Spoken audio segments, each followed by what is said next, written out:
시청자 여러분, 오늘은 이 방언과 민씨 부인 제1왕자난 후편으로 이 방언과 민씨 부인 제2왕자의 난에 대해서 이야기하고자 합니다. 혹시 여러분 중에는 유튜브나 역사책에서 무인정사라는 말을 자주 들어보신 적이 있죠. 이 말을 듣는 순간 보통은 그거 왕자의 난을 말하는 거지 라고 그냥 넘어가다가 무슨 뜻일까 하고 한 번쯤 더 들여다보고 그냥 넘어가기가 일쑤였죠. 시청자 여러분, 오늘의 주제인 이방원과 민씨 부인 후편 얘기 들어가기 전에 무인정사라는 말이나 잠깐 살펴보고 들어가 보기로 합시다. 그렇습니다. 무인정사는 조선을 건국한 태조 이성계 때 1398년 무인년에 왕위 계승을 둘러싸고 이방원 이방석 일파가 무력으로 충돌해서 이방원 일파가 승리한 사건을 이끌어서 무인년에 일어난 사건으로 정사라는 말인데, 정사라는 말의 뜻은 무엇이냐고 하면요, 정사라는 말은 글자 그대로 사전에도 나오지 않는 용어지만 여기서 말하는 정사라는 종로사직을 지킨다는 뜻으로 편안하다는 뜻그리고 쉽게 얘기해서 범띠해의 나라를 바로 잡았다 하는 뜻으로 간단히 해석하면 되죠. 그렇습니다.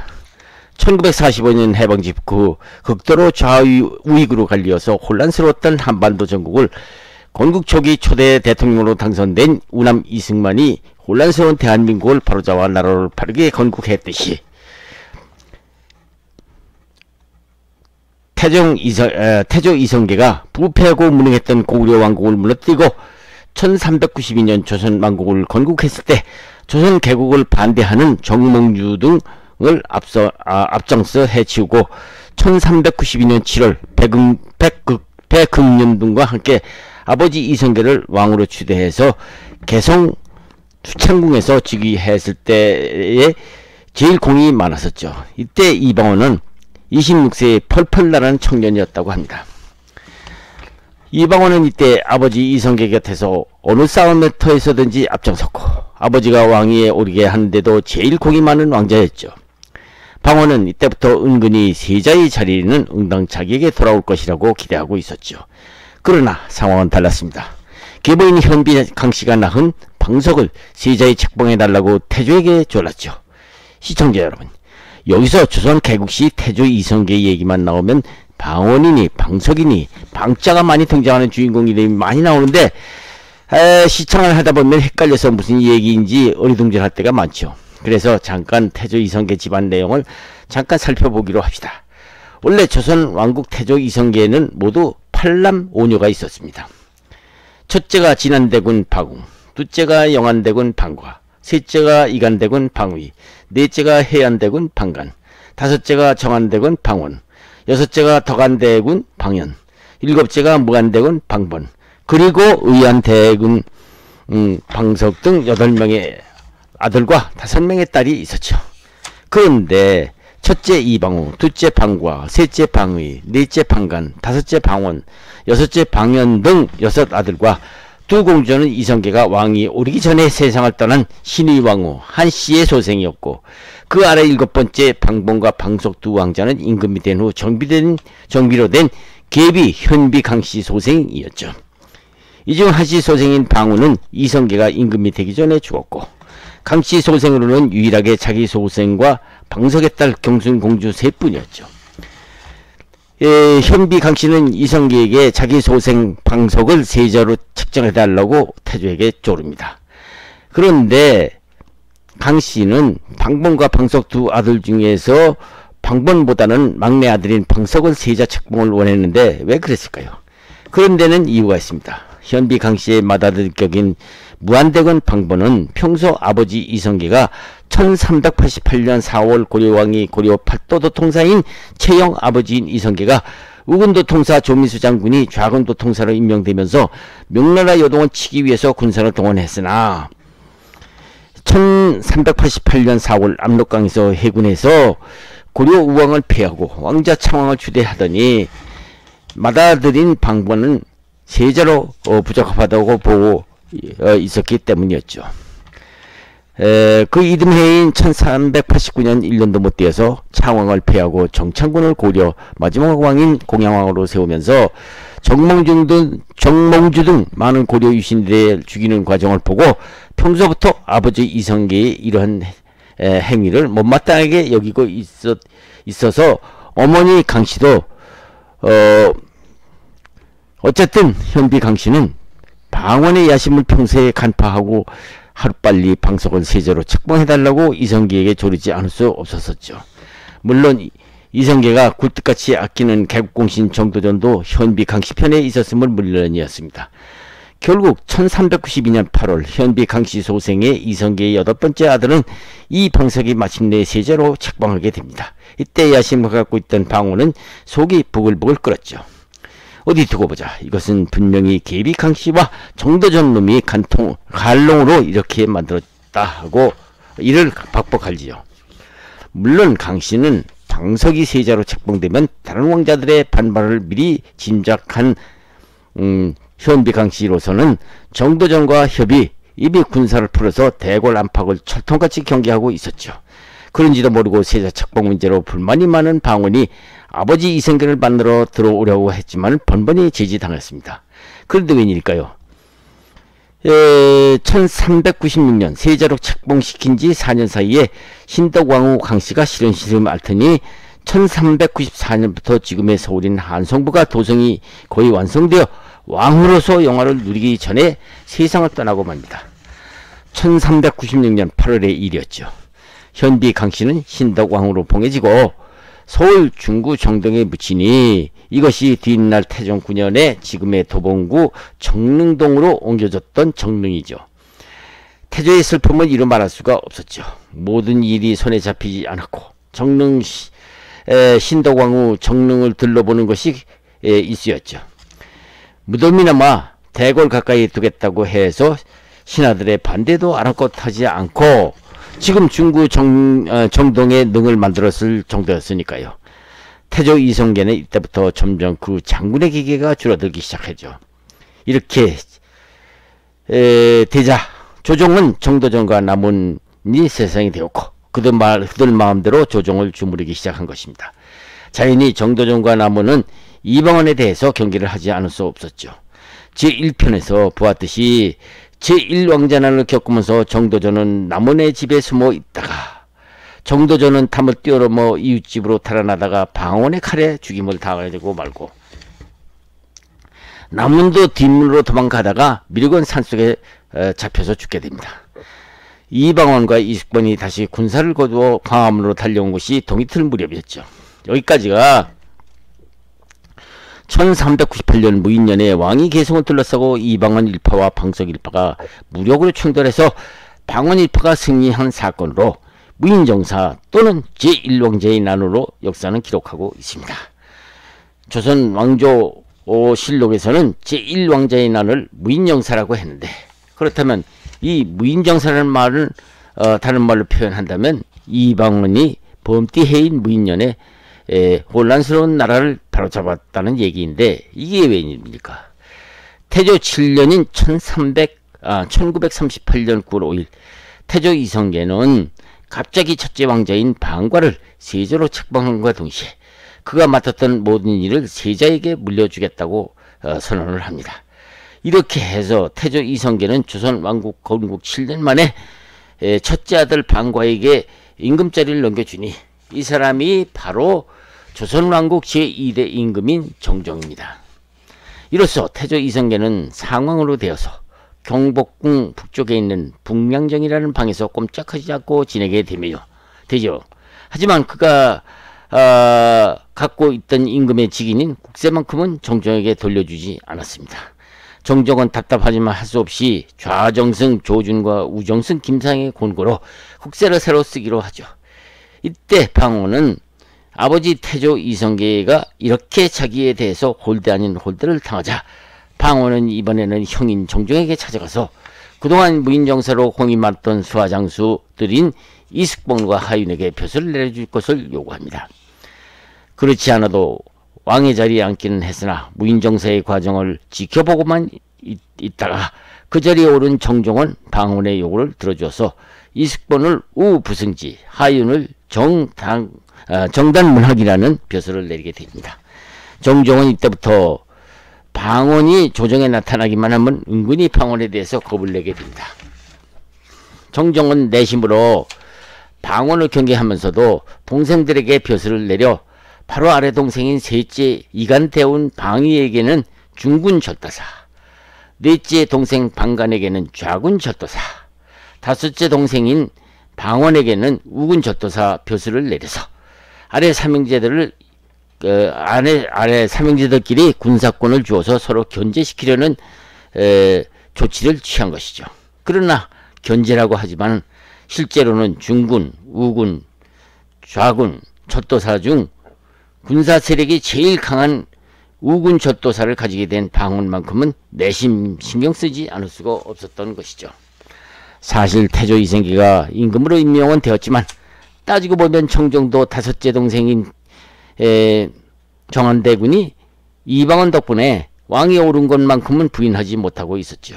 그런데 개경이 아닌 지금의 서울자리 한양 경복궁이 풍수지리상 왕의 형제들 간에 화목하지 못할 기운이 있고 더욱이 한양의 운기가 정한대군 방언에게는 좋은 운기이나 왕인 정종에게는 불길한 곳이라는 이상한 소문이 떠돌기 시작을 합니다.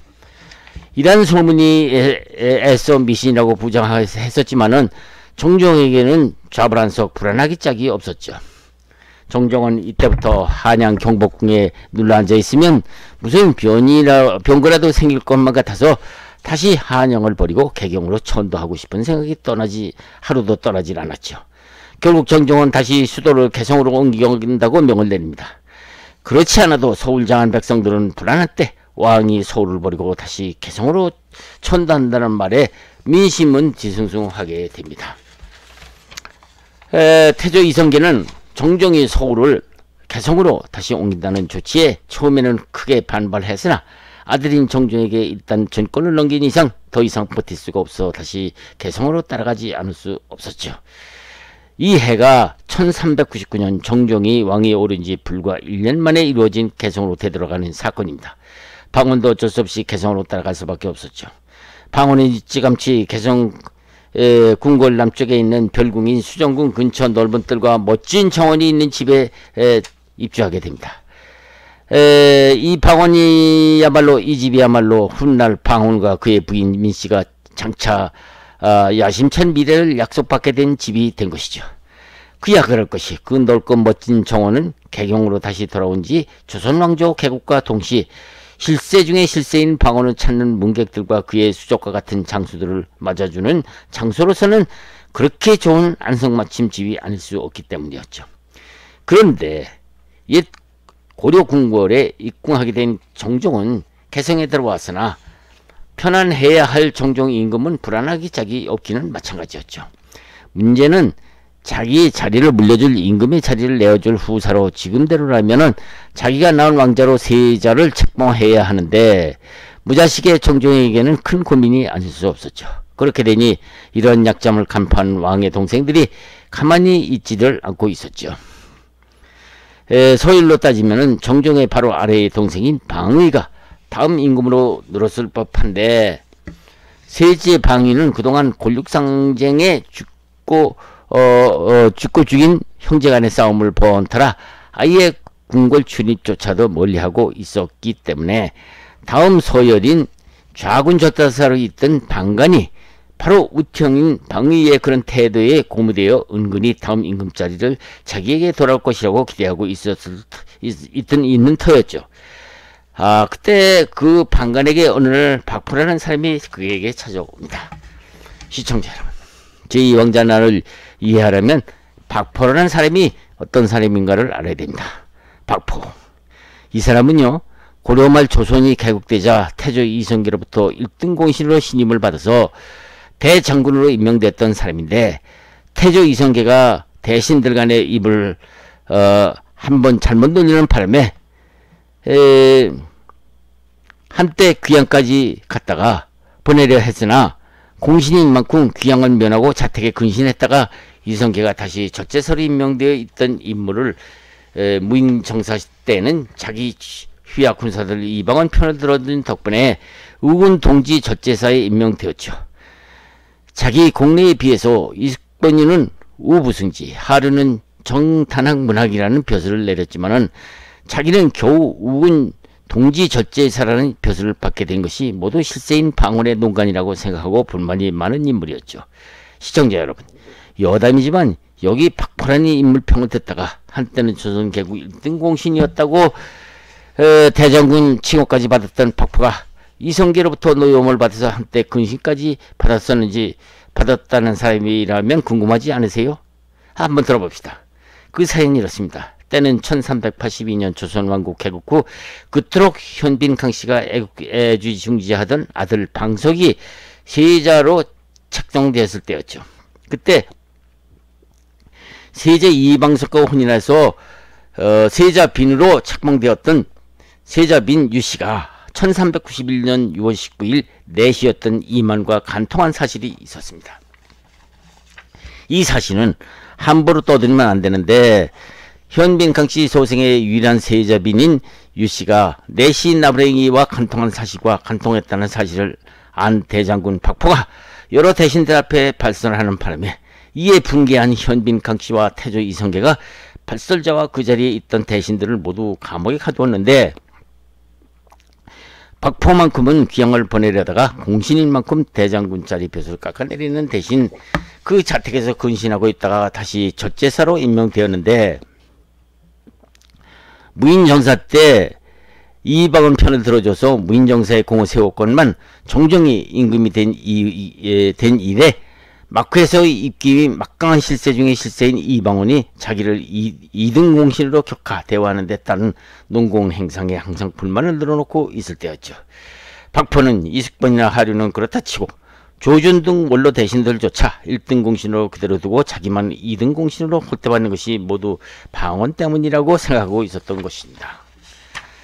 어쨌든 젖제사라는 자리는 일단 자기가 어느 정도 군사를 거닐 수 있는 지위였기 때문에 박포는 종종 임금 후사로 유력한 방간에게 구애를 청하지 않을 수 없는 좋은 기회였죠. 박포는 방간을 찾아가서 은근히 방간의 의중을 넌지시 물어봅니다. 동생 방원에 대해서 불만을 갖고 있던 방간에게는 반가운 사람이 아닐 수 없었죠. 방간은 요사이 자주 찾아온 속마음을 털어놓는 박포에게 속마음을 털어놓습니다.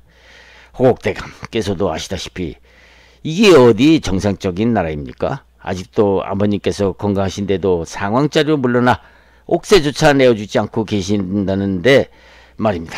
옥세라는 것이 나라의 중요한 문서로서 결제하든가 애교 문서에는 반드시 이 옥세가 아니면 인정을 해주지 않는 것인데 이 옥세를 형은 왕이랍시고 가짜로 새겨 쓰고 있다니 말입니다. 박포는 이 말에 있더라고 생각하고 방간에 염장을 지릅니다. 아, 좋아. 태성왕께서도 형제간 권력상정을 무인정사라고 하면서 정한대군 처세에 대해서 매우 분개하시고 있는 것 같습니다. 그래서 국사를 내놓으시지 않는 것이죠. 박포의 말에 방관이 호국대감께서는 이렇게 생각하는지 모르겠지만 어떻게 생각하는지 모르지만 아버님이 그토록 아끼시는 포응봉이나 삼봉 같은 사람을 꼭 그렇게 무참하게 살해시키는 행위가 잘했다고 생각하십니까? 박포는 이 말에 가슴이 뜨끔했죠. 하긴 자기도 무인정사 사건에 적극 가담했기 때문에 그렇죠. 박포는 변명 곁들여서 방간에게 아부성 발언을 합니다. 자, 하기는 소인도 처음 무인정사에 가담을 하기는 했지만 지금 와서 생각해보니 정한대군이 너무 하지 않았나 생각합니다. 이 말에 방간은 속마음을 가감없이 드러냅니다. 호국대감도 그렇지 생각은 그러십니까? 방원이 이놈이 이런 식으로 나가면 나까지 해줄지 몰라요. 방간의 이 말에 박포는 이때라고 생각하고 노골적으로 방간에게 자기의 의견을 말합니다.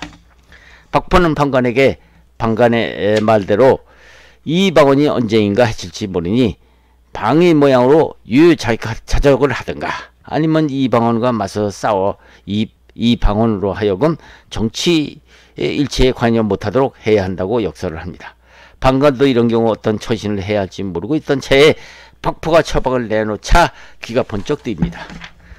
방관은 구체적으로 어떻게 하면 옳으냐고 박포에게 묻죠. 박포가 대답합니다. 저하 방법은 따로 없습니다. 태상왕께서도 그동안 태상왕의 오른팔이었던 삼봉 살해 사건이나 의안대군 살해 사건을 두고 못마땅하게 생각하고 계시니 이번 기회를 최대한 활용 정안대군만 제거하면 다음 세자짜리는 받아놓은 밥상이나 다름없습니다.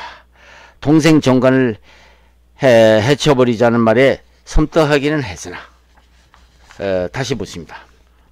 호곡대감, 하지만 방언의 군사가 내 군사보다 막강한데 어떻게 감히 대결을 하겠소 하고 난색을 펴니다. 박포가 대군 말에 대꾸도 없이 방간에게 바싹 다가 귓속말로 말합니다. 방언을 초대해줘 해치우라는 것이죠. 방언을 없애버리면 방간이 절로 다음 임금자리에 오를 수 있다고 속삭여 주었던 것이죠. 좌군 젖도사라는 자리를 차지하고 있는 방간이었지만 세력이 막강한 우군 젖도사를 차지하고 있는 방언을 치기에는 벅찬 대상이었기 때문에 방간으로서도 박포의 기습이라는 말에 귀가 솔깃하지 않을 수 없었던 것이죠. 박포는 방언을 치는 방법으로 정면 반란이라는 방법보다도 암살이나 기습작전으로 방언을 제거하는 것이 상책이라고 방간에게 귀뜸을 해주었던 것이죠. 결국 방간은 박포의 계략대로 먼저 방언을 초대해서 해치는 방법과 그 수단으로 실패할 경우 자기 휘하 군사들을 몰아들이쳐서 방언을 없애버리겠다고 최후 수단까지 생각하게 됩니다. 이에 방관은 즉시 행동에 옮깁니다. 방간이 방언을 초대해서 방언을 없애버리자는 계획이었죠. 우선 방간은 믿을만한 그의 아내 조카인 이래에게 방언을 초대하게 합니다.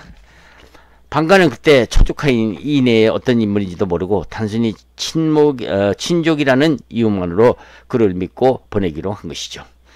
이내는 시키는 대로 방언집에 갔었는데 마침 방언은 출타 중이었고 민씨 부인을 만났죠. 내일 희안대군께서 정안대군과 술 한잔 하시자는 말씀을 전하러 왔습니다 하고 전하죠. 이때 영특한 정안대군 부인 민씨는 이내에게 묻습니다. 무슨 날인데 희안대군께서 초대하시나요? 이렇게 묻자 글쎄 모르겠습니다.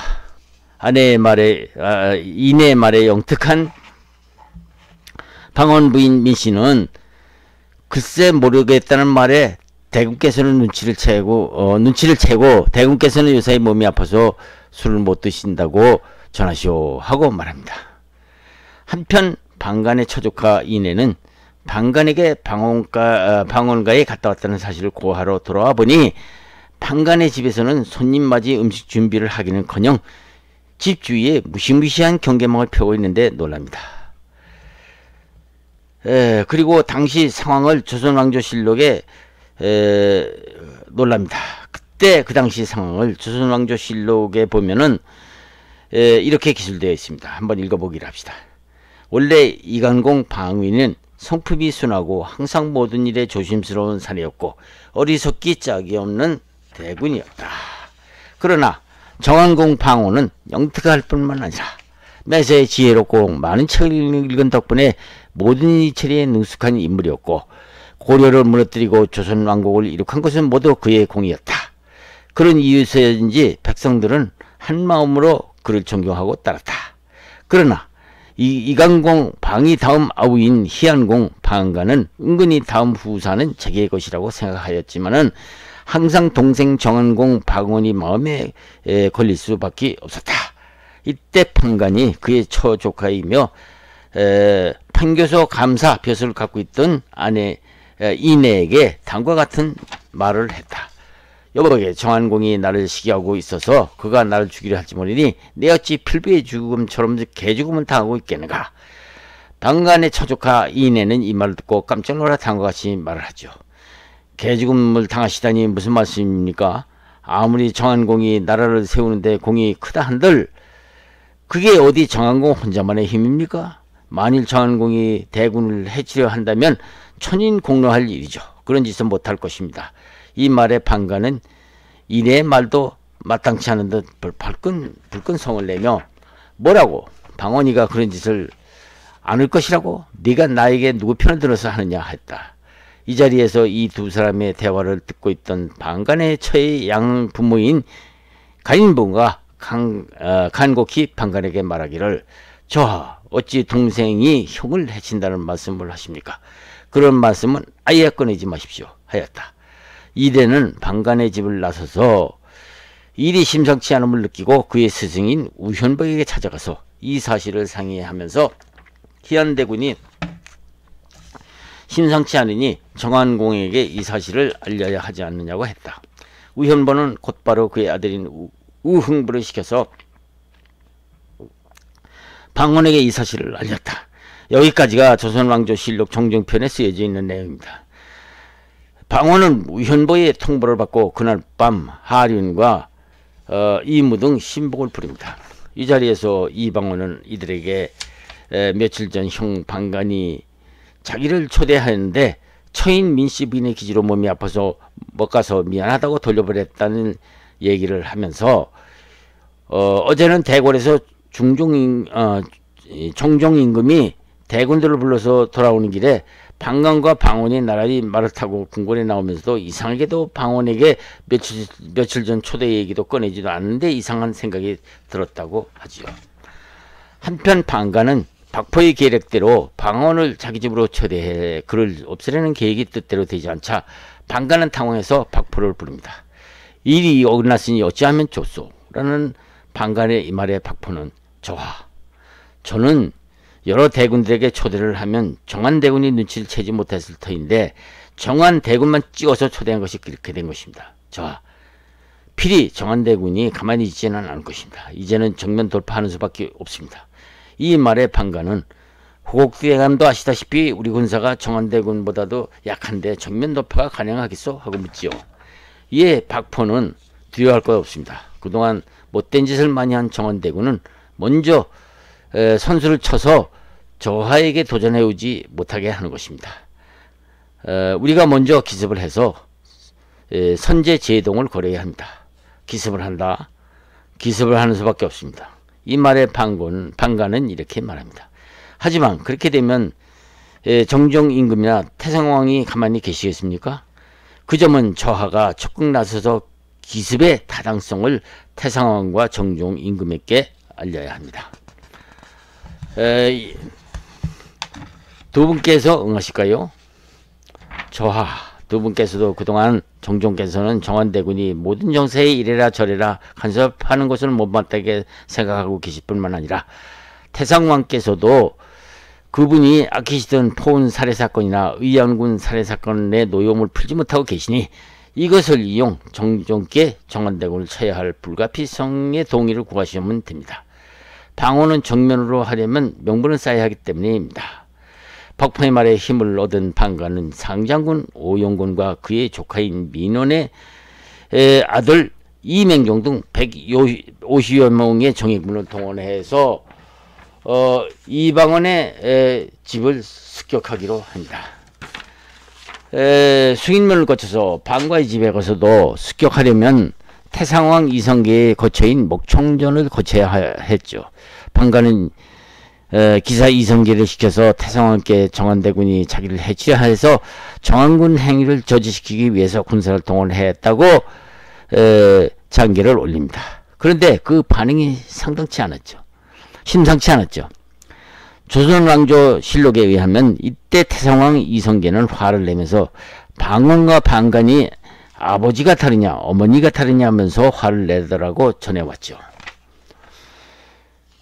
이때 상황을 조선왕조실록 정종편에서는 이렇게 기술되고 있습니다. 한번 읽어봅시다. 희안공이 휘하 상장군 오영군을 시켜서 임금에게 장계를 올립니다.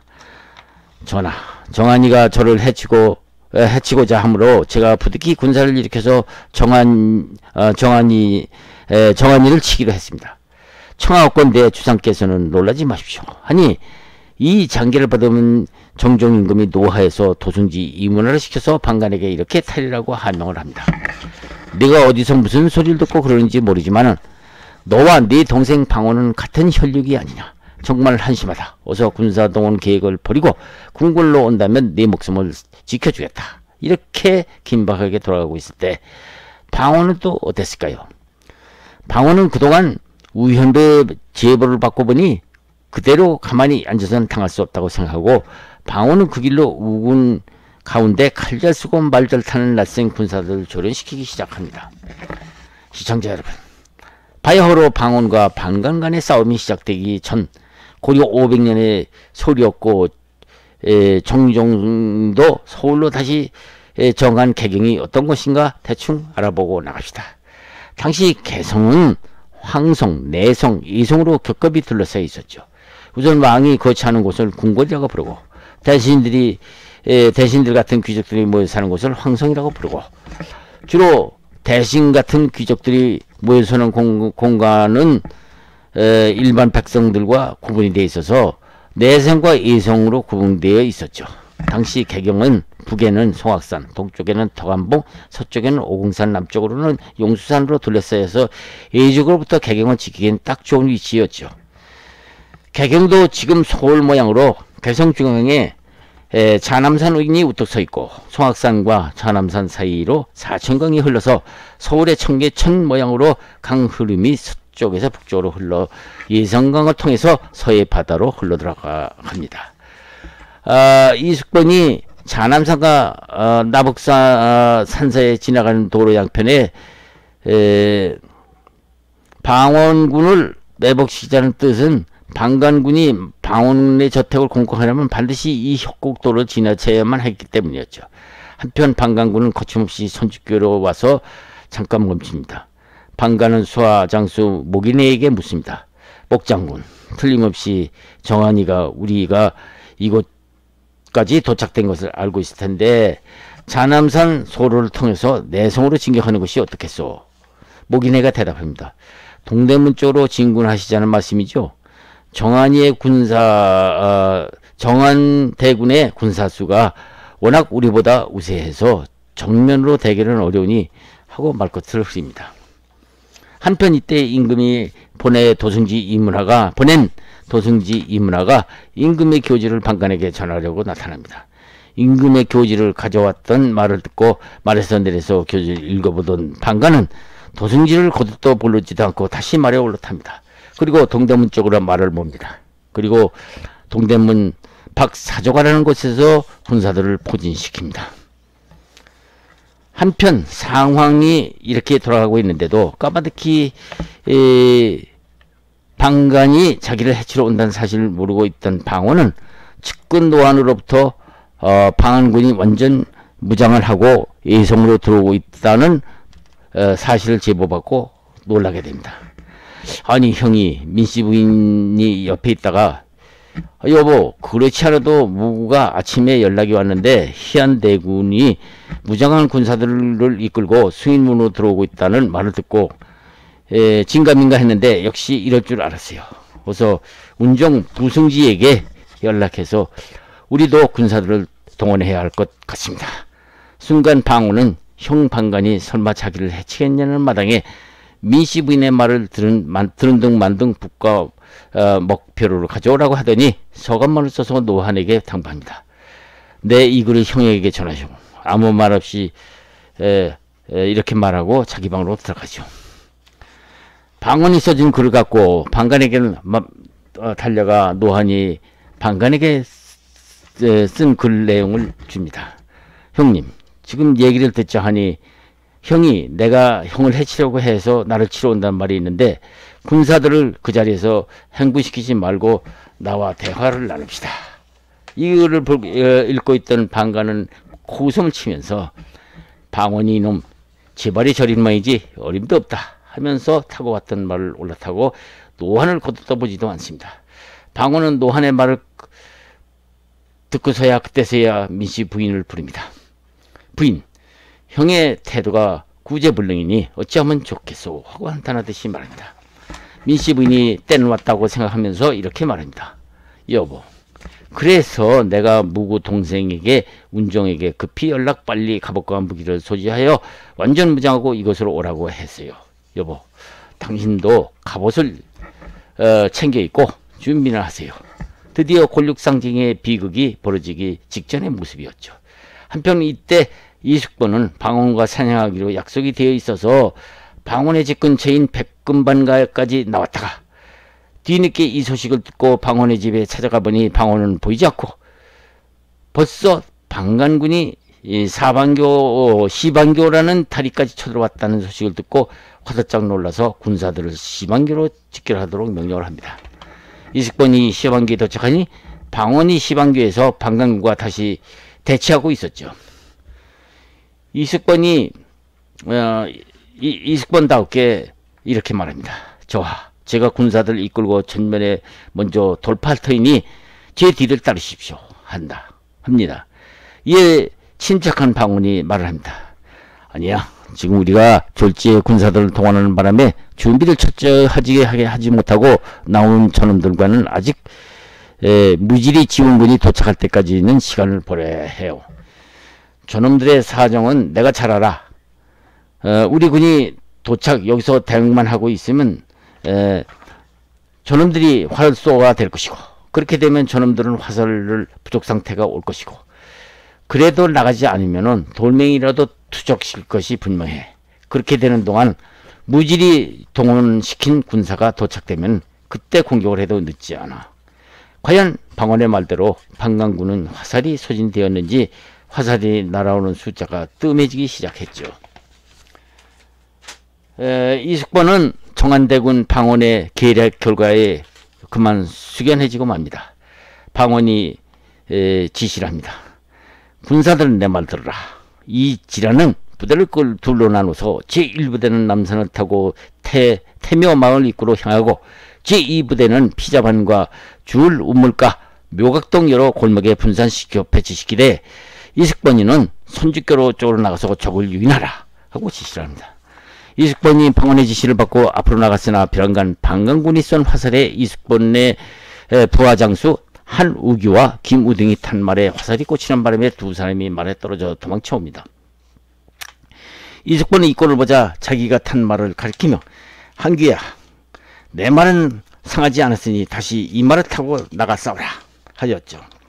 미처 도망쳐온 좌절감에서 헤어나지 못한 한우기가 우물쭈물 하자 옆에서 보고 있던 방원이 자기 말을 내주면서 한규에게 나가 싸우라고 다시 지시를 합니다.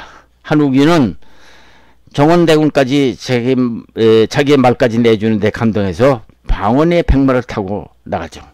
한편 임금 총종은 동생 두 형제의 싸움이 심상치 않다는 보고를 받자 대장군 이기실을 방간에게 보내 동생 방원과 더 이상 피를 흘리지 말고 군사들을 되돌리라고 교지를 전달하도록 조치를 합니다. 대장군 이기실이 현장에 도착해보니 양쪽 군의 화살이 빗발치듯 하는지라 화살 세례의 방간 진영에 들어가 보지도 못하고 되돌아왔을 뿐이죠. 한편 방간군은 화살이 소진되자 이번에는 보병 40명을 민정마을에 배치시키고 말을 타고 싸우는 기병 20수를 천목 마을에 집중 배치 대기하고 있다가 방원군의 선봉부대 장수인 모기내를 사살하고 또 다른 김법생까지 사살시키자 방간군의 사기는 왕성해지기 시작합니다.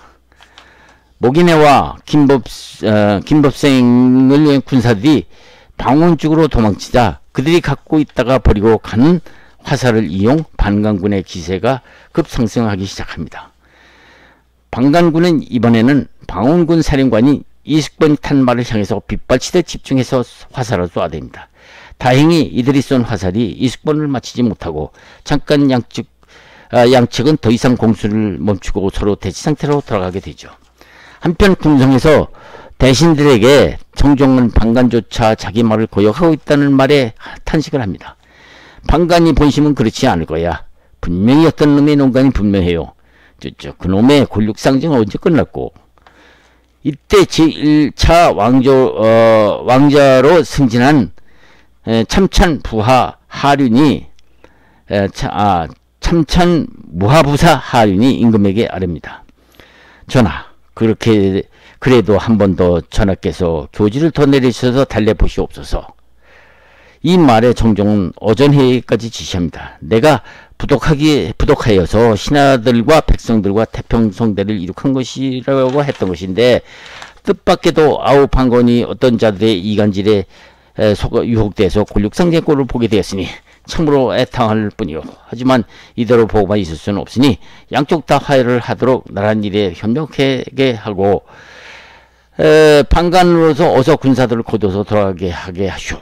그래도 짐의 말을 듣지 않는다면 이번만은 짐의 말이 헛되지 않을 것이며 짐의 말을 듣지 않는 자는 군법으로 다스릴 것이오. 이렇게 말하죠. 그런데 이상한 것은 정종은 군사를 동원하려고 하지 않고 엄포만 계속 놓고만 있었던 것입니다. 이어 정종의 태도가 이상한 것은 좌승지 정구에게 시군사를 거느리고 검덕마을과 묘련마을을 거쳐서 방언이 있는 검덕마을에 보내어 방언에게도 이런 지시를 합니다. 만일 형을 보거든 화살을 죽이지 말라고 방관만은 죽이지 말라고 당부합니다. 이에 방언도 취하 군사들에게 만일 우리 형을 보거든 화살 대고 쏘지 말라. 어기는 죄를 먹어야겠다라고 특별 지시를 합니다. 이에 이화는 남산에서 묘련 주막집 근방에서 진군 나팔 호각을 불기 시작합니다. 이석번이 나가며 대공격에 들어가자 방간의 조와 이성기 등이 당황해서 방간군이 무너지면서 방원군의 서익 마천목 이유 등이 선봉이 되어서 나갑니다. 이때 방간군 중에서 세 사람이 도망치지 않고 방원 앞에 가로막습니다. 마천목이 당장에 2명을 죽이고 한 사람 마저 죽이려고 하자 방원이 제지를 합니다. 저자는 죽이지 말라. 한편 서익은 창을 잡고 방간 뒤로 쫓아가니 방간은 도망갈 길을 망설이다가 임금 있는 궁성으로 도망치지요. 이천목에게 방언이 이때 지시합니다. 저 병사가 혹시 형을 해칠지 모르니 빨리 쫓아가서 해치지는 못하게 하라. 이 말에 고신부 이광덕 권희달 등이 급히 그 병사를 뒤로 달려가 보니 방간은 혼자서 말을 달려 묘련 주막집 근처를 지나서 북쪽 궁성 쪽으로 도망치고 있었죠. 이때 방간의 모습이 사라지자 성균관 쪽으로 달려왔으나 발견하지 못했다가 탄현문 쪽에서 오는 사람에게 말 탄 장소를 못 봤느냐고 묻자 그 행위는 못 보았다고 합니다.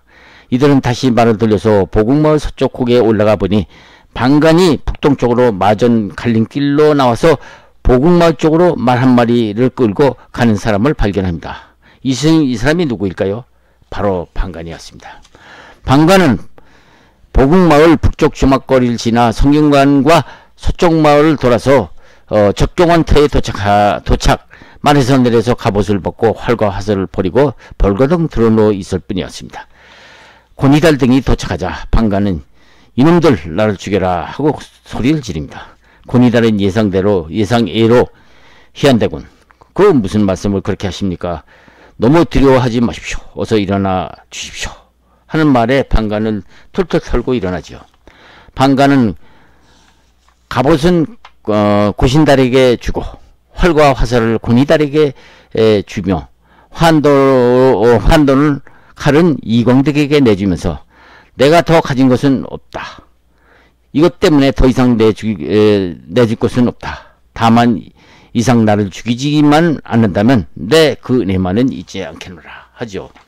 권희달은 말에서 내려서 부추기며 방간의 말에 다시 태우면서 성균관 쪽으로 동봉이 이르러서 말에서 내리면서 내가 남의 말을 너무 믿어서 이 지경이 되었구나 라고 방간은 뒤늦게 탄식을 합니다.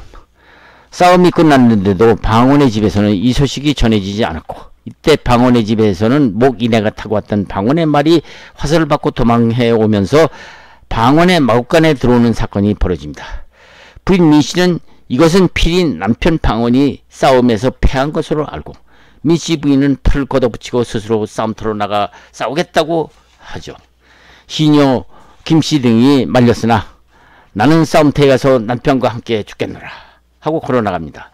이때 강룡군의 어머니 하한기가 길을 가로막고 저지합니다.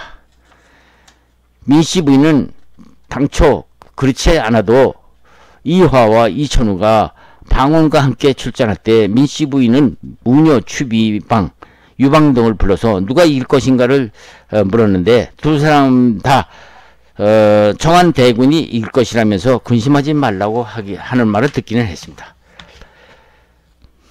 또 이웃에 정사파라는 용한 노파가 있었는데, 이 역시 민씨 부인에게 어젯밤에 태양이 하늘에 떴는데 어린 아이가 가운데 앉아있는 꿈을 꾸었다고 말하면서 민씨 부인이